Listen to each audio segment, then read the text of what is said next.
2வது இறைவன் படைப்பை பற்றி சொன்னேன். இந்த இறைவன் படைப்புல நீ சொன்னதுல கொஞ்சம் எனக்கு ஒத்துக்க முடியல. என்னன்னு கேட்டீங்கன்னா, வண்டலூர்ல ஒரு தாய் ஒட்டகம் குழந்தை ஒட்டகம் ரெண்டும் அங்க இருந்தது வண்டலூர் ஜூவில். அந்த குழந்தை ஒட்டகம் தாய் ஒட்டகத்தை கேட்டது, அம்மா அம்மா நமக்கு ஏமா நீண்ட கால் இருக்கு, மற்ற மிருகத்துக்கெல்லாம் குட்டையா இருக்கு.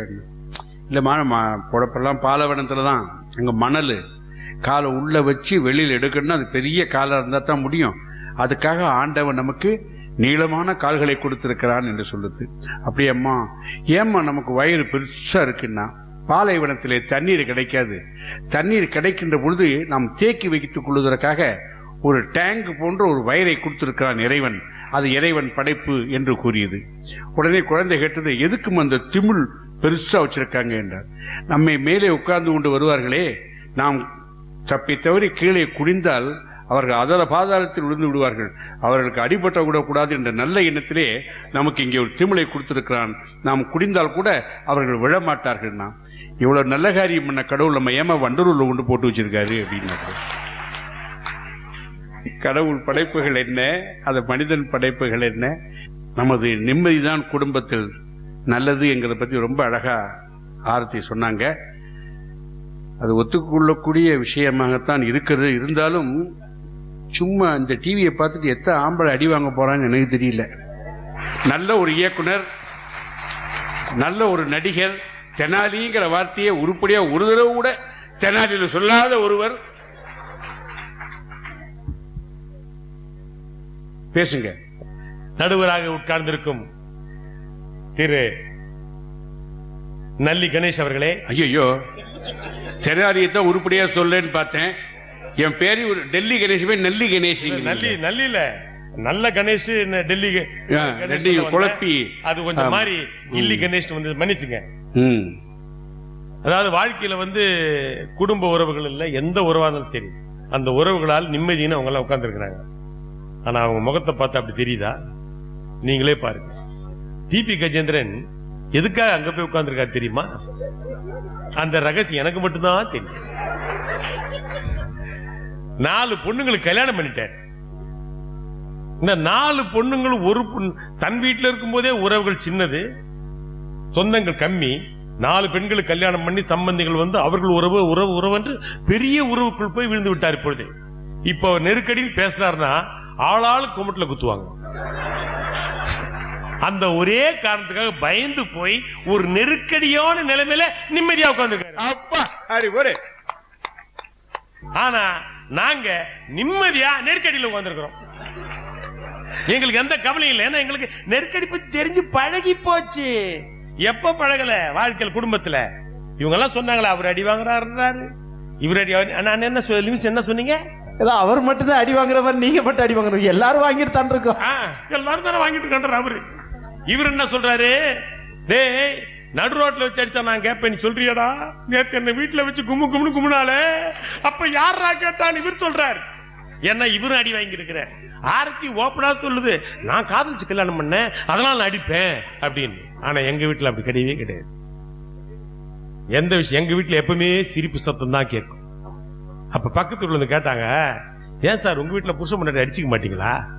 எப்பவுமே சிரிப்பு சத்தமாவே கேட்டுக்கிட்டு இருக்குதே அப்படின்னு. நான் சொன்னேன், அப்படிதான் எங்க வீடு சந்தோஷமான வீடு. அவ பாத்திரத்தை தூக்கி அடிப்பா, பட்டுதுன்னா வச்சுக்க என் மேல, அவ சிரிப்பா.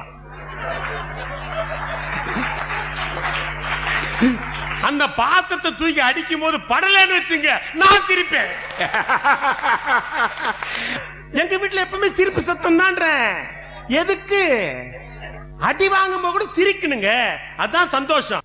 இந்த நெருக்கடி இருக்குன்னு சொல்றீங்களே, தாய் தந்தை உறவு சொல்லலாம், பெற்ற தாய் கடவுள் சொல்லலாம், அன்னையும் தந்தையும் பிதாவும் எல்லாம் சொல்லலாம். ஆனா அந்த பசங்களை நீங்க போய் கேட்டு பாருங்களேன், அன்னையும் தந்தையும் முன்னேறி தெய்வம்ன்றாங்களா? ஐயோ சும்மா இருங்க, யாரோ சொல்லிட்டு போயிட்டாங்க, எங்க உயிர் எடுக்கிறீங்க. உண்மையிலே பசங்களை கூப்பிட்டு உங்க அப்பா அம்மா ரொம்ப சந்தோஷமான கேட்டு பாருங்க, ஒத்துக்க மாட்டாங்க. நம்ம வளர்ந்து நம்ம பெரியவங்களான பிறகு நம்ம பையன் நம்மளை எவ்வளவு டார்ச்சர் பண்ணான்றத நம்ம அவங்கள டார்ச்சர் பண்ணும்போது தெரிஞ்சுக்கிறோம் பின்னாடி, இல்லையா? யோசிச்சு பாருங்க. சின்ன வயசுல இருந்தாங்க, எப்ப பார் படி படி படி படி 24 hours புக் எடு, டியூஷனுக்கு போ, அங்க திரும்ப. என்னடா இப்படி பசங்களை இப்படி போட்டு மாட்டுன்னு கேட்டா, நான் தான் படிக்கல, என் பையனாவது படிக்கட்டும். ஏன்டா நீ படிக்கணும்டா, முதல்ல நீ படிச்சு டிகிரி வாங்கலடா, அப்புறம் ஏன்டா உன் பையன் உயிர் எடுக்கிற? எங்க அப்பா மாதிரி நானும் டாக்டர் ஆகணும்னு ஆசைப்படுறேன். உங்க அப்பா டாக்டர் ஆனா இல்ல, அவரும் ஆசைப்பட்டார், ஆனா ஆகல. இவனும் ஆசைப்பட்டா ஆகல, இதுதான் ஓடிக்கிட்டு இருக்கு. அப்போ நீ செய்யாதது, நீ படிக்காதது எல்லாம் பசங்க செய்யணும். உயிர் எடுப்ப கேட்டா அன்னையும் பிதான் முன்னேறி தெய்வம். பசங்களை மார்க் வாங்குற மிஷினா நினைக்கிறது பெத்தவங்க. எப்படி அவன் என்ன 90 வாங்கிட்டான், நீ ஏன் 89 வாங்கின? உன் ப்ராக்ரஸ் இப்படி எடுத்து பார்த்தா தெரியும் 34 கூட வாங்கிருக்க மாட்டேன் இல்ல. நல்லா யோசிச்சு பாருங்க, நம்ம என்ன மார்க் வாங்கணும் நம்ம பசங்களை திட்டுறதுக்கு. ஆனந்த விடல ஒரு அருமையான ஜோக் ரொம்ப வருஷத்துக்கு முன்னாடி ஒரு பையன் 198 மார்க் வாங்கியிருக்கான். அந்த பேப்பரை கையில வச்சுட்டு அப்பா பையனை கூட்டிட்டு வர்றாரு. இன்னொரு பையன் 102 மார்க் வாங்கியிருக்கான். அந்த பையனையும் பேப்பரையும் வச்சுட்டு அப்பாவும் வர்றாரு. கேட்கிறாரு, உங்க பையன் எத்தனை மார்க்குன்னு. 198 மார்க் வாங்கினான். 100க்கு 100 மார்க் வாங்க பார்த்து 2 மார்க்கை விட்டுட்டான். அதுதான் என் பையன் எடுத்துட்டானே. அவன் எப்படி வாங்க முடியும் அப்படின்றாரா. இந்த கம்பேரிசன் நீங்க சொல்றது கரெக்ட். இதனாலேயே குழந்தைகள் நெருக்கடிக்கு காரணம் இந்த கம்பேரிசன் தான். நீங்க தொடரலாம், உங்க பக்கம் தான். அப்படி நில்லுங்க, அது ஸ்ட்ராங்கா நில்லுங்க திரு கில்லி கணேஷ் அவர்களே. மறுபடியும் கில்லிங்கிறாரு. டெல்லின்னு ஒரு தடவையா சொல்லுங்க ஐயா. நான் மாத்தி சொல்லல, இப்பதான் நீங்க கில்லி மாதிரி பேசுறீங்க, அதுக்காக கில்லி கணேஷ் சொன்னேன். தெரிஞ்சுதான் சொல்றேன் உங்களை. ஆமா, பின்ன சுரேஷ் கிருஷ்ணா சொன்னா தப்பா இருக்குமா? அரே ஓ ரமேஷ் கண்ணா, சாரி, நான் பேர் சுரேஷ். உங்க கூட சேர்ந்து எனக்கும் குழப்பம் வந்துருது, கன்ஃபியூஷன் வந்துருது. ரைட், ஸ்டெடியா இருங்க. சரியா இருக்கு, சரியா இருக்கு. பசங்க அப்பா அம்மா என்ன நினைக்கிறாங்க தெரியுமா? ஏடிஎம் மிஷினா நினைக்கிறாங்க. எனி டைம் மணி வேணும். யாரா வருது? படம் ரிலீஸ் ஆச்சு 150 ரூபா கொடு, துப்பாக்கி ரிலீஸ் ஆகுது 200 ரூபா கொடு, எப்ப கேட்கும் காசு கொடுக்கணும். இல்லன்னா அவங்க கோவிச்சுக்கிறாங்க பசங்க.